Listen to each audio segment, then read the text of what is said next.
ये कहानी प्रिया नाम की लड़की की है जो किसी लड़के से प्यार करती थी, लेकिन लड़की की शादी उसके घर वाले किसी और लड़के से कर देते हैं। तो चलिए जानते हैं उस शादी के बाद प्रिया की जिंदगी में क्या हुआ। एक बहुत बड़ी बहस, मान मनौवल और लाख समझाने बाद जब लड़की की शादी उसकी इच्छा के बिना एक महेश नाम के गंवार लड़के के साथ कर दी गई, तो प्रिया निराश मन लिए एक बहू और पत्नी के रूप में लड़के के घर आ गई थी। तभी सुहाग रात के वक्त लड़का दूध लेकर कमरे में आता है और प्रिया के पास बैठ जाता है। तभी उसकी पत्नी आंख नीचे किए गुस्से में पति से कहती है, क्या तुम मुझे अकेला छोड़ सकते हो?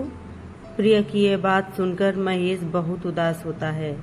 कुछ देर बाद महेश मुस्कुरा कर बोलता है, अच्छा ठीक है, तुम आराम करो, मैं तो तुम्हारे लिए दूध लेकर आया था। इतना कहकर महेश कमरे से बाहर चला जाता है। इधर प्रिया अचरज मन से मन मार कर ही रह जाती है कि इसने झगड़ा क्यों नहीं किया, क्योंकि वो चाहती थी कि झगड़ा हो और कलेश हो ताकि वो उस गंवार महेश से तलाक ले सके। समय बीतता गया। प्रिया को ससुराल में रहते 5 दिन बीत गए। प्रिया अपना हर समय अपने कमरे में ही रहती, किसी से बात नहीं करती। रूम का दरवाजा बंद करके वो बस मोबाइल में सारा दिन अपने बॉयफ्रेंड से बात किया करती। बॉयफ्रेंड उधर से प्रिया को दिमाग देता रहता ताकि वो ससुराल में खूब कलेश करे और अपनी पति से तलाक ले ले। और उधर लड़के की माँ बिना शिकायत करे दिन भर घर का सारा काम करती थी। माँ सबके लिए खाना भी खुद ही बनाती थी, फिर भी माँ के चेहरे पर मुस्कान ही रहती थी। महेश एक छोटी सी कंपनी में काम करता था। महेश दिल का सच्चा, ईमानदार, मेहनती और एक अच्छा इंसान था। रोज सुबह अपने काम पर जाता और शाम को थका हारा घर लौटता। इस बीच उसकी पत्नी प्रिया उसे एक गिलास पानी भी नहीं पूछती थी। अब तक महेश और प्रिया की शादी को लगभग 1 महीना हो गया था, मगर वो दोनों अब तक एक साथ कभी नहीं सोए थे। महेश बहुत शांत स्वभाव का था, इसलिए वो प्रिया को कुछ नहीं कहता था। महेश प्रिया की तमाम हरकतों को नजरअंदाज कर उसे खुद खाना परोस कर देता था। प्रिया महेश और सास के साथ बैठकर कभी भी खाना नहीं खाती थी। प्रिया अपना खाना अपने कमरे में अलग बैठकर खाती थी। प्रिया के पास ससुराल में एक स्कूटी भी थी जो कि उसके पिता ने उसको दी थी। महेश अब जैसे ही ऑफिस चला जाता, इधर प्रिया महेश के जाने के बाद स्कूटी लेकर अपने बॉयफ्रेंड के पास चली जाती मिलने के लिए। महेश के आने से पहले ही वो अपने ससुराल वापस आ जाती थी। एक दिन महेश के ऑफिस की छुट्टी थी और वह घर पर ही था। इस बात का फायदा उठाकर प्रिया ने घर में कलेश करने की सोची और माँ के द्वारा बनाए गए खाने की बुराई करती हुई माँ को उल्टा सीधा बोला। ये सब देख महेश को बहुत गुस्सा आता है और गुस्से में आकर महेश प्रिया पर हाथ उठा देता है। यह सब देख महेश की माँ उल्टा महेश को ही चिल्लाने और डांटने लगती। इधर प्रिया को तो बस एक झगड़े का बहाना ही चाहिए था, जो कि उसे अब मिल गया था। तभी प्रिया गुस्से में बिना कुछ बोले स्कूटी लेकर अपने बॉयफ्रेंड से मिलने चली जाती है और अपने बॉयफ्रेंड के पास जाकर कहती है कि अब एक पल भी मुझे उस घर में नहीं रहना। मैं अब उन लोगों के बीच नहीं रहना चाहती। मेरा दम घुटता है वहाँ, और आज तो उस गवार ने मुझ पर हाथ उठाकर अच्छा नहीं किया। तभी उसका बॉयफ्रेंड प्रिया के इन हालातों का फायदा उठाकर अपनी चालाक बुद्धि से बोलता है कि मैं तो तुम्हें कब से कह रहा हूँ कि तुम भाग चलो मेरे साथ कहीं दूर, मगर तुम हो कि आजकल में ही लगी रहती हो। तब प्रिया कहती है कि शादी के दिन मैं तुम्हारे पास ही तो आई थी, तब तुमने ही तो यह कहकर वापस लौटा दिया था कि खाली हाथ हम दोनों कहाँ तक भागेंगे। लड़का बोला, हाँ तो क्या कहता मैंने तुमसे कहा था कि कुछ पैसे और गहने साथ में लेकर आना, और तुम हो कि खाली हाथ मेरे पास आ गई थी। आखिर दूर एक नई जगह पर जिंदगी की एक नई शुरुआत करने के लिए पैसे तो चाहिए ना। और हाँ, जब भी मैं तुम्हारे पास आता हूँ और तुम्हें छूना चाहता हूँ, प्यार करना चाहता हूँ, तभी तुम्हारे नखरे शुरू हो जाते हैं। बस यही कहती रहती हो कि ये सब प्यार शादी के बाद ही होगा। तभी लड़की गुस्सा होकर कहती है कि हाँ, शादी के बाद ही होना चाहिए ये सब, और मैं तुम्हारी ही तो हूँ।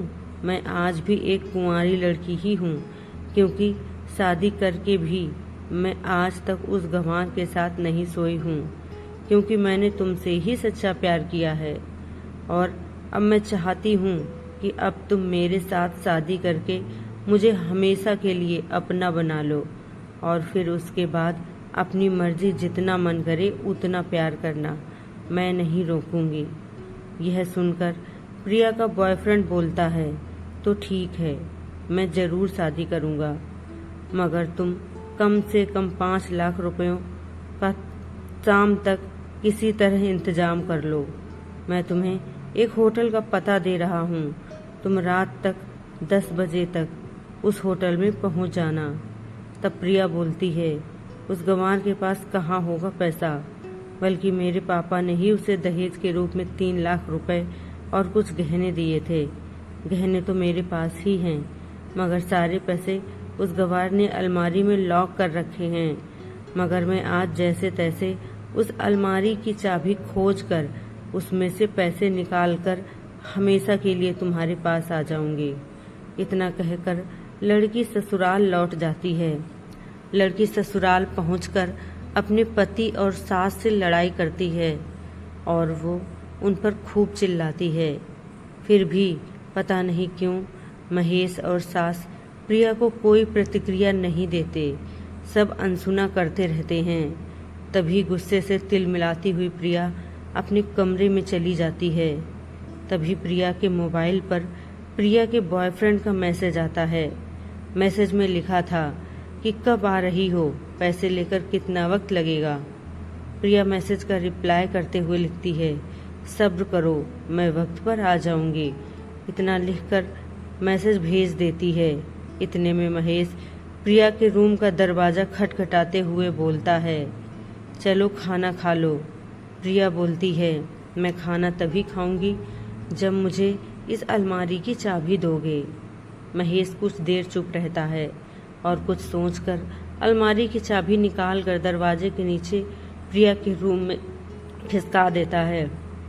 चाबी देख प्रिया बहुत खुश हो जाती है। महेश बोलता है, ये लो चाबी और चलकर अब खाना खा लो, क्योंकि मैंने और माँ ने अभी तक खाना नहीं खाया है। माँ ने कहा हम आज साथ बैठकर ही खाना खाएंगे।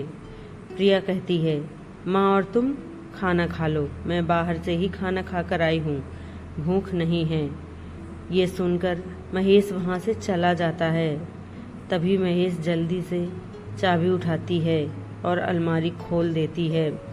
अलमारी खोलते ही उसकी आंखों के सामने दहेज में मिले हुए पैसे और गहनों के साथ उन पर एक डायरी भी रखी हुई थी। प्रिया के मन में जानने की तीव्र इच्छा हुई कि आखिर ये डायरी कैसी जो इतनी संभाल कर रखी गई है। प्रिया ने डायरी उठाई और खोलकर पढ़ने लगी। डायरी में जो लिखा था वो पढ़कर प्रिया के होश उड़ गए। डायरी में लिखा था, प्रिय पत्नी, मैं सब जानता हूँ तुम्हारे बारे में, क्योंकि हमारी शादी से पहले ही तुम्हारे पिता ने मुझे ये सब बता दिया था कि तुम किसी लड़के से बहुत प्रेम करती हो। मगर तुम्हारे पिताजी ने सब पता लगा लिया था कि जिस लड़के से तुम प्यार करती हो उसकी पहले भी शादी हो चुकी है। वो लड़का पैसों और हवस की खातिर पहले ही कई लड़कियों को धोखा दे चुका है। पर आपके पिता जो आपको उस लड़के के बारे में कुछ भी ना बता सके, क्योंकि उन्हें पता था कि ये जो इश्क का नशा है वो हमेशा अपनों को गैर और गैरों को अपना बना देता है। उस समय तुम्हारे पिताजी कुछ भी समझाते तो तुम न समझ पाती। इसलिए तुम्हारे पिता ने मुझसे हाथ जोड़कर कहा कि मेरी बेटी का हमेशा ख्याल रखना। एक मजबूर बाप के मुंह से अपनी बेटी की कहानी सुनकर मेरी भी आंखों से आंसू आ गए और मुझे ये यकीन हो गया था कि एक अच्छा पति होने का सम्मान मुझे मिले या ना मिले, मगर एक अच्छा दामाद होने की इज्जत मैं हमेशा पाता रहूँगा। और मुझे दहेज में मिले सारे पैसे और गहने तुम्हारी अलमारी में रख दिए हैं, क्योंकि दहेज के नाम से मुझे नफरत हो चुकी थी। इसी दहेज की वजह से मैंने अपनी बहन और पिता को खो दिया। अपने अंतिम समय में मेरे पिता ने मुझसे कहा था कि किसी भी बेटी के बाप से दहेज मत लेना बेटा। इसके अलावा उस डायरी में यह भी लिखा था कि तुम मुझसे आज़ाद हो और कहीं भी जा सकती हो। डायरी के 20 के पन्नों में तलाक के पेपर रखे हैं, जहां मैंने पहले ही अपने साइन कर दिए हैं। जब भी तुम्हें लगे कि इस गंवार के साथ नहीं रहना, तब तुम भी इस तलाक के पेपर पर साइन करके रख देना। फिर अपने सारे पैसे और जेवर लेकर जा सकती हो। ये सब पढ़ लेने के बाद डायरी के पन्ने आंसुओं से भीगने लगे थे। प्रिया को खुद पर बहुत गुस्सा आ रहा था। प्रिया पति के इस प्रेम और सादगी को समझने लगी थी। महेश के लिखे हर शब्द प्रिया के दिल में प्रेम और सम्मान की लहरें पैदा कर चुके थे। अपनी धुंधली आंखों से आंसू पोंछते हुए प्रिया ने डायरी का जब एक पन्ना पलट कर देखा तो वहां लिखा हुआ था कि प्यारी पत्नी, मैंने तुम्हें इसलिए मारा क्योंकि अपनी माँ को बुरा भला बोला। कौन बेटा ऐसा होगा जो अपनी माँ की इतनी बुराई सुनेगा? इसलिए मुझे माफ़ कर देना। मैं गुस्से को काबू न कर पाया, क्योंकि मेरे लिए माँ का दर्जा सबसे ऊंचा है और आपको मैं अपना हमसफ़र बनाकर, अपनी दुल्हन बनाकर लाया हूँ। आपसे ज़बरदस्ती करने नहीं। अब फैसला तुम्हारे हाथों में है। दिल से सोचकर फैसला करना। इतना पढ़ने के बाद प्रिया के हाथ से डायरी छूट जाती है। प्रिया फूट फूट कर रोने लगती है, मानो पश्चाताप के सारों आंसुओं को निकाल रही हो। इतने में प्रिया के मोबाइल पर फिर से बॉयफ्रेंड की कॉल आती है। यह देख प्रिया गुस्से में मोबाइल को स्विच ऑफ कर देती है और उसमें से सिम निकाल कर तोड़ देती है। डायरी में रखे तलाक के पेपर को फाड़ कर फेंक देती है।